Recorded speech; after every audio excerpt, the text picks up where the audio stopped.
Hello guys, and today I'm in Kerbal Space Program, and what we're gonna do today is go to Eve.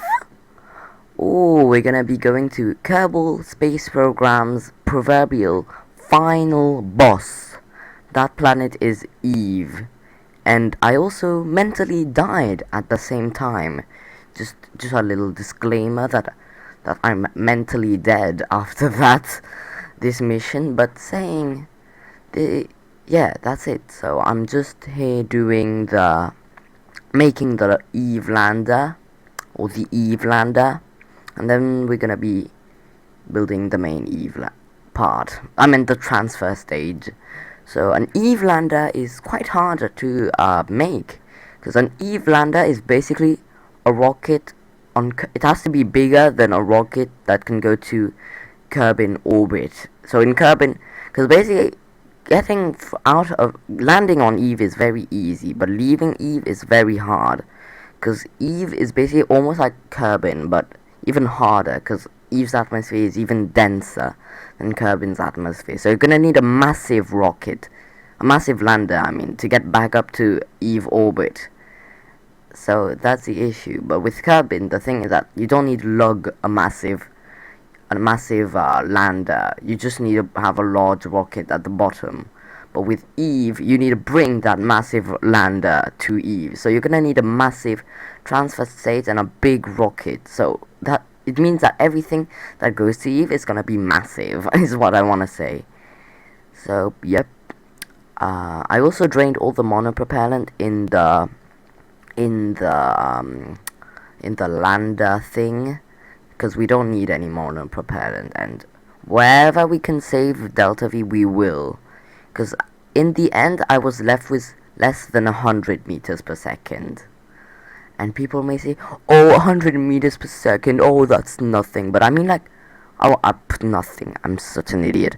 I mean, like, some people are like, oh, 100 meters per second, that's so much, you can do so much with that. I mean, yeah, but again, it's not much. Like, usually my landers usually have like 200, 300 meters per second left. But here, like, less than 100, like 50 meters per second. I can't do much with that. So we're gonna be doing the rendezvous using the, what is it called again? The mothership. Because we wouldn't have enough to do that. To use the lander. And I'm adding a ladder, because EVA packs don't work on Eve. Eve's gravity is just too high. There we go. So there's a ladder. What did I want to say? I will put a little thing down if you want to skip the time lapse. I will just put a little thing. I mean the build time lapse. If you want to skip, I'm gonna put a little time node, and that's it. That's all I want to say. So yeah, Eve's a final boss. So Eve is difficult, but also not that difficult. It's leaving Eve is very similar to leaving Kerbin. It's just that you need to have a slightly more gradual gravity turn, and you also have to be a little bit more careful, is what I want to say. So yeah, it's not that difficult, but it is still very difficult.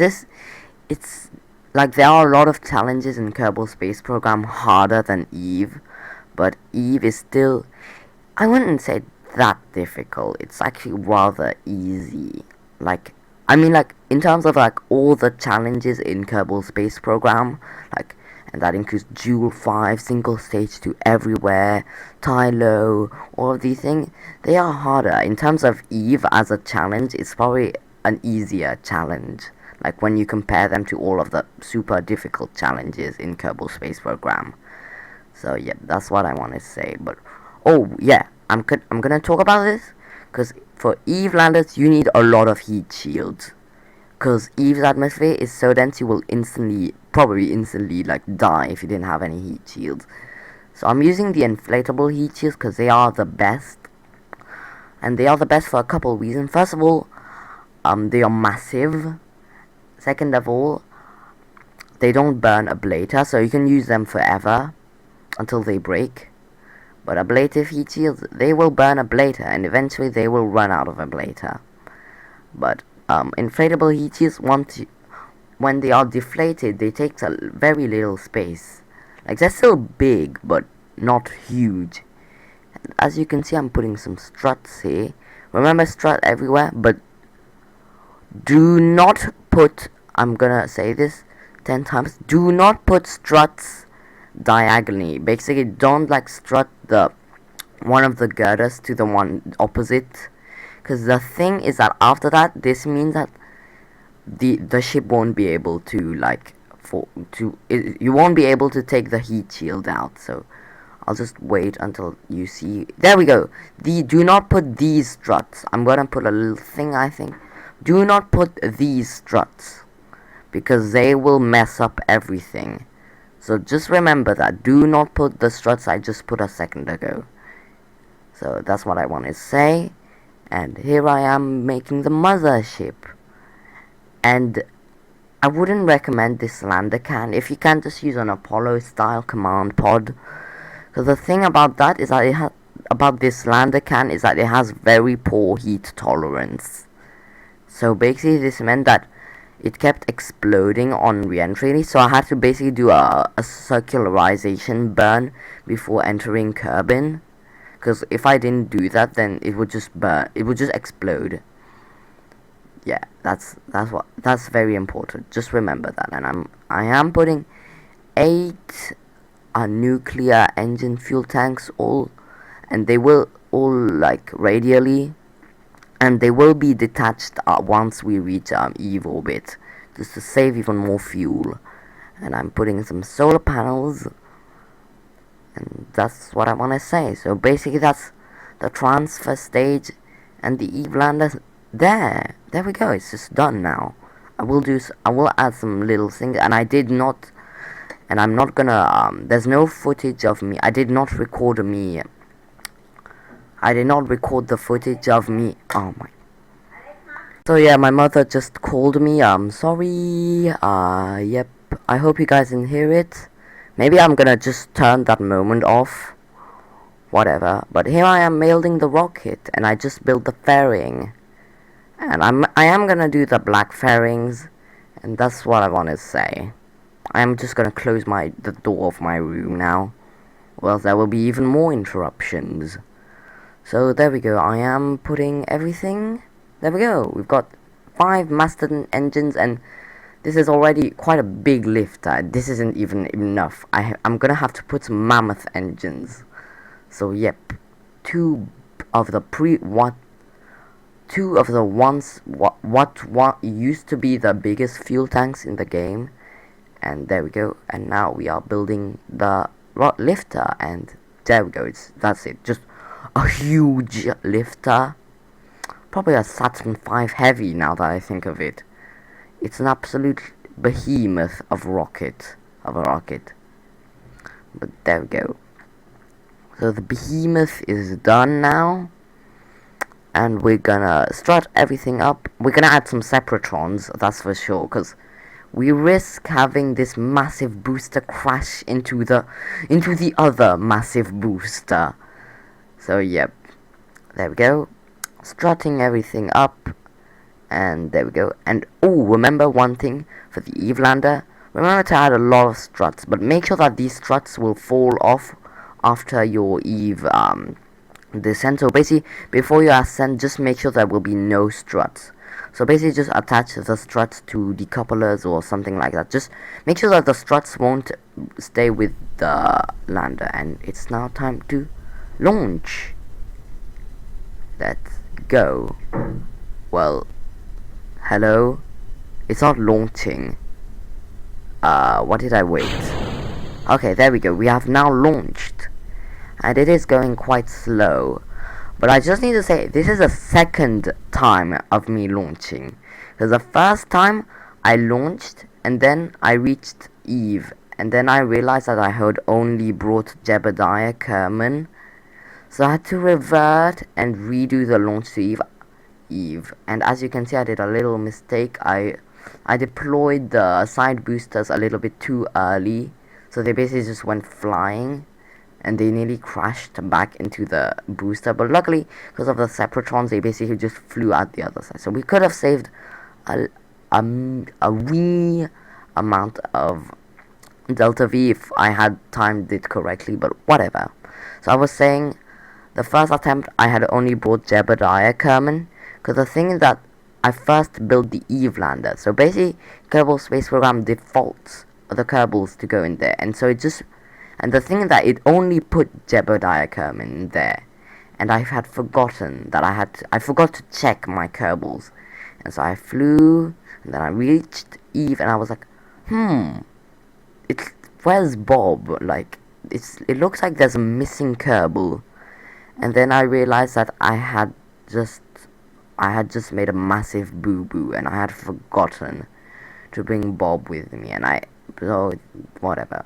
But as you can see, I am at an Eve transfer window, not a very good one, so I am going to time warp a little bit more, just to get a slightly better Eve encounter.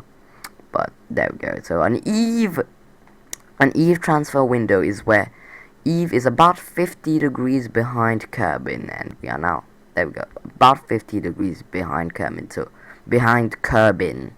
So basically, Kerbin would be at 3, and Eve would be in between the 4 and the 5, maybe more at the 5. Yeah, Eve would be at like 5 o'clock. Eve would be at like 4:30, and Kerbin would be at 3 o'clock on a clock, basically. And so the sun is, of course, the center. So there we go. We are burning, and I just did one massive burn because I was lazy, and I was like, we've got terrible thrust to weight ratio, but whatever. We aren't at 2 meters per second short. And there we go. Our Eve encounter set. I did a quick save. And let's go. And okay, so this is quite a long video, a half-hour long video. I feel like this is a compromise with Kerbal Space Program videos, and I can't do anything about it. It's just naturally, all of my Kerbal Space Program videos are naturally going to be 20 minutes and up, maybe 15 minutes if it's a really small thing, but yeah, it's naturally always gonna be like 20 minutes or at least, because Kerbal Space Program videos often, there's a lot of things going on, and I don't want to speed it up too much, because then if I speed it up too much, it's gonna be really hard to keep track of everything. So that's why that's why our Kerbal Space Program videos are naturally gonna be much longer. There we go. So we are now about to enter. No, not yet. A little bit too prematurely, but there we go. Here we are at the maneuver node to get ourselves the good Eve encounter. 1, 2, 3, and let's go. I overshot it by like 2 seconds, but we are working at interplanetary scale, so it doesn't even matter at this point. So there we go. Good, nice and high periapsis. Though the thing is, with Eve's atmosphere ends at 90 kilometers. So just be in mind of that. I would recommend having your Eve periapsis at about 110 kilometers, not 110 meters. So yeah, I went with 105, I think, or something like that. And you can see these beautiful clouds looming ahead, and this is of course environmental visual enhancements using the astronomer's visual pack, and of course the water is scatterer. So I took a little cheeky screenshot, but this won't be the thumbnail, I think. So there we go. There we go, as an elliptical orbit, and we are gonna change our inclination because we will not have a perfect equatorial orbit, but we can definitely do better with what I'm doing here. And we are doing our circularization. And one thing, don't aerobrake at Eve. even if you have 1,000,000 heat shields, it's very dangerous to aerobrake at Eve, because Eve's atmosphere is just that thick and dangerous. So don't bother with aerobraking. Just use fuel. Just use engine power. And of course, again, it's not gonna be a massive burn because Eve is quite close to Kerbin, though it will still be a decently big burn, like 1,400 meters per second if you had a good transfer window. Because the thing about Eve, although it's close to Kerbin, it's a very big and it's got a massive gravity well. So slowing down to be in a circular orbit to Eve is gonna take a lot of fuel, but it's only half of what it takes to circularize at Moho. Moho, it takes like 3,000 meters per second to decelerate at. And that's just because Moho is just that far away from Kerbin. Like, its orbit is that close to the sun. And so basically, once you reach Moho periapsis, you're going to be traveling so fast that it takes a monumental amount of delta V to just slow down. But here, the reason it takes so much is because Eve is just that big. Eve is massive. I think it's the second largest planet in Kerbal Space Program. Of course, the biggest planet is Jool, but then in second place would definitely be Eve. Eve is huge. Like, look at that. Traveling like 3,000 meters per second in orbit. Kerbin, to get to Kerbin orbit, I think you need like 2,300 meters per second. So yeah, Eve is quite a bit bigger than Kerbin. So there we go. And I just decided to change my orbit to have it more circular. Now we've transferred Jebediah into the lander. And just look at the fuel. And then here we are at the light side. And we've deployed the lander. And now we're gonna get all of these fuel tanks off by deorbiting ourselves so that the fuel tanks just leave and just enter Eve's atmosphere, and we are now back in orbit. So I just need to say, this attempt is probably the 20th attempt of me landing, because the issue is that the girder pieces kept on glitching out and breaking the ship, and so it took me like 20 attempts to, like, every attempt the girders would just glitch into the fuel tanks and just the fuel tanks would just explode, and I couldn't find a good fix. It was just up to luck, and after like 20 times I finally managed to get it where the girders fell and didn't hit the fuel tanks. And also upon landing, the landing legs also just glitched out and spazzed out. So the reason this is a 20th attempt is because everything just kept spazzing out. And at this point I was so lazy that at this point I didn't really care. And as you can see, the ship is like just wobbling around. And that's because at the time I was so tired. I was just watching a video on YouTube on my iPad. And I was just like, I don't care anymore. Whatever happens, it's gonna work. And I was like, I was pointing retrograde. And then after I flipped and kept flipping. And so the attempt that it actually worked was the attempt that I wanted to redo. Because I was like, this would be so ugly for a video. This would be terrible for a video. But I don't care. This is a 30th attempt. I'm not going to redo that again. So it is a little bit nauseating for Jebediah Kerman, but it's a fun roller coaster.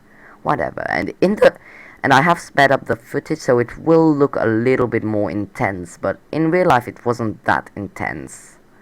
And there we go. So Jebediah Kerman is just sitting and having his nice roller coaster, and there we go. We've now, all the parachutes have deployed, the top heat shields have deployed in a very spazzy manner, and the girder pieces went down without hitting the fuel tanks, and I was literally like, oh my god, oh my god, oh my god. I didn't do a quick save, and remember, don't do a quick save when the parachutes are deployed, because when you reload that quick save, the parachutes will just spaz out. So just remember that. And I slowed it down to real time because you will see the spazzing out at landing. And we've landed, and look at that. Like, for some reason the landing legs like just started like wobbling and glitching out at landing. And I was like, Oh no. One of them overstressed. In the end, three of them overstressed, so I was left with only three landing legs. And I don't know why that was happening. I was not in physical time warp. So I really don't know why that was happening. Is it because the landing legs are on decouplers? But that's weird because I've already done that before. I've done a Eve mission before, like before I started YouTube, and this never happened to me. Or is it because because I think I deployed the ladder? Is it because the ladder just clipped into the land? No, I didn't even deploy the ladder yet.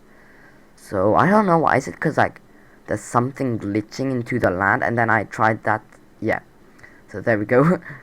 I just tried deploying, decoupling one of the Science Juniors, and it didn't end well. So I just reloaded a quick save. And here I am doing all of the science on Eve's surface. So there we go. Let's go down. We've got to plant our flag. I did do a quick save because I was too scared to try again. Plant our flag, took our surface sample and our EVA report. There we go. Everything's done. And the lander is just sliding to the side a little bit. And I'm taking another picture. Screenshot, and we're now going up the ladder, and again I already had enough of a seizure at the landing, but I had more of a seizure because then Jebediah Coburn just glitched out. Like, he got to the top and just spazzed out and fell, and I'm like, ooh, that's a little dangerous, Jebediah Coburn. Luckily he has a pretty strong spacesuit, but yeah, I literally just, oh my god, it just exploded in Faye, like, when that happened. And I am trying to do another experiment at land. I'm trying to do some hardcore parkour. Jebediah is just jumping around trying to reach that, and it worked. And here we are now, departing. And just need to look at the fuel tanks, and of course this is an asparagus setting. So there we go, we are now leaving.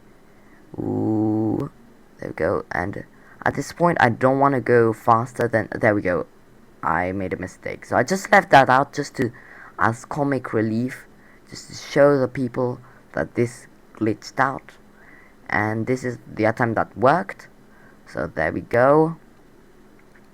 So yep, I just left that as like for the giggles, but that's a real attempt that worked. And as you can see, when I deployed my stage, just like the Terrier stage just like flipped out, but luckily we managed to recover pretty easily. The command pod has a very high SAS.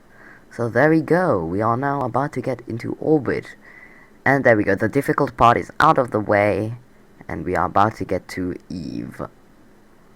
We are about to get to the mothership.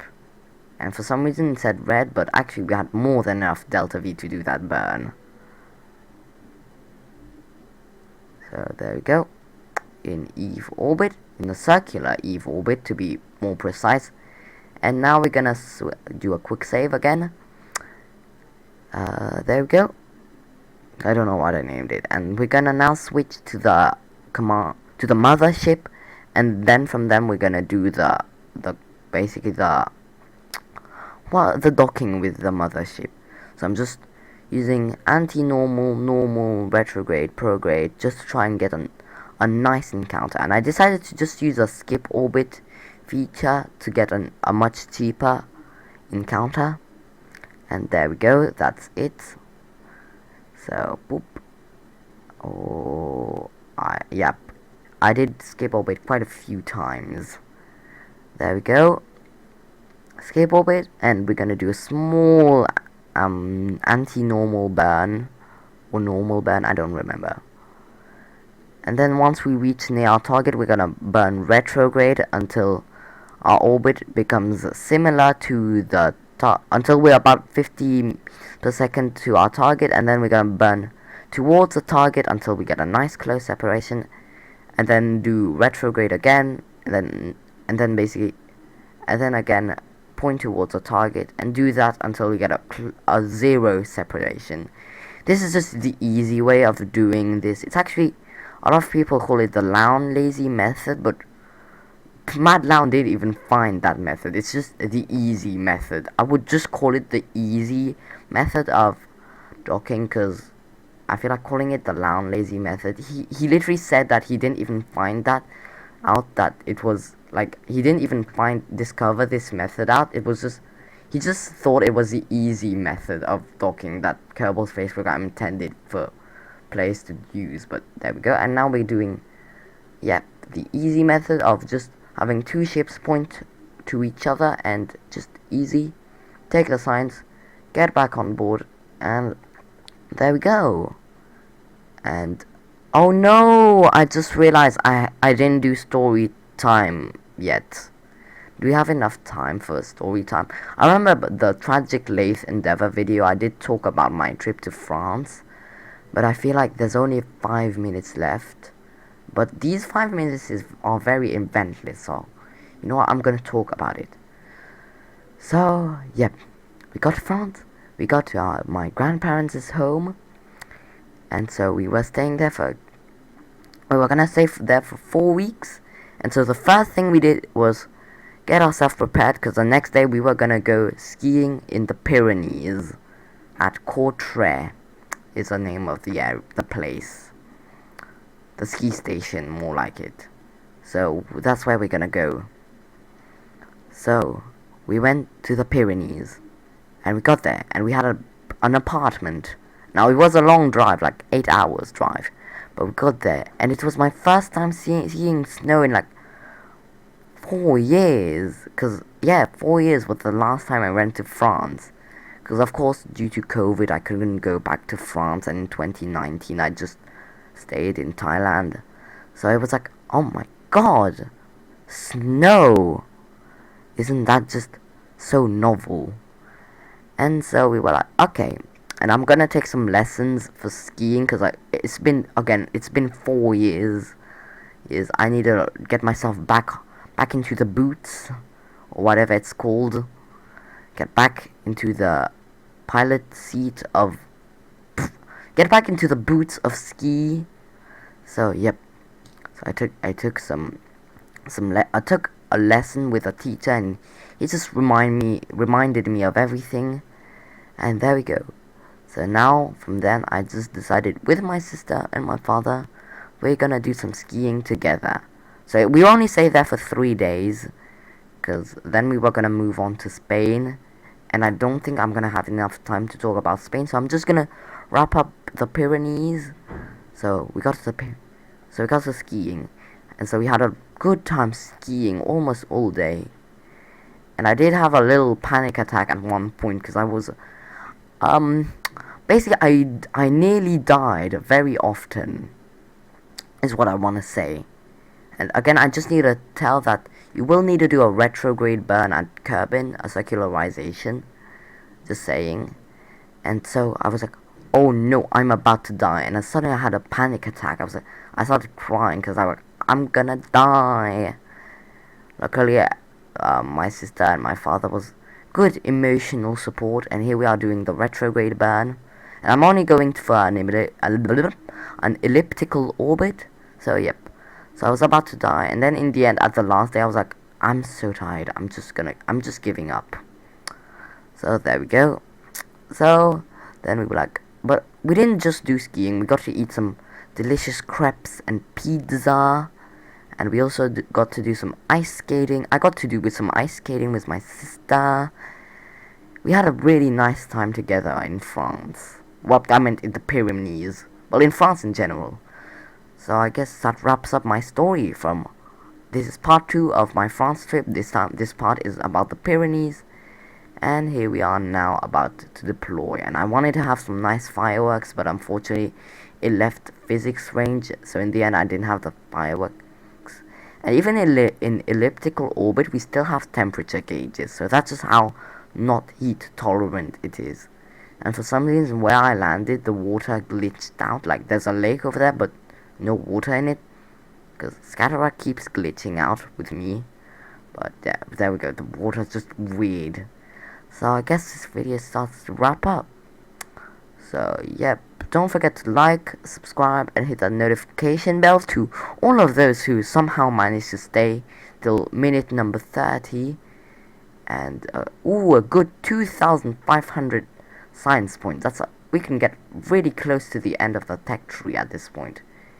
And we are 2 nodes short. So on the left hand side is a video for you, on the right hand side is a playlist, and don't forget to like, subscribe. Goodbye.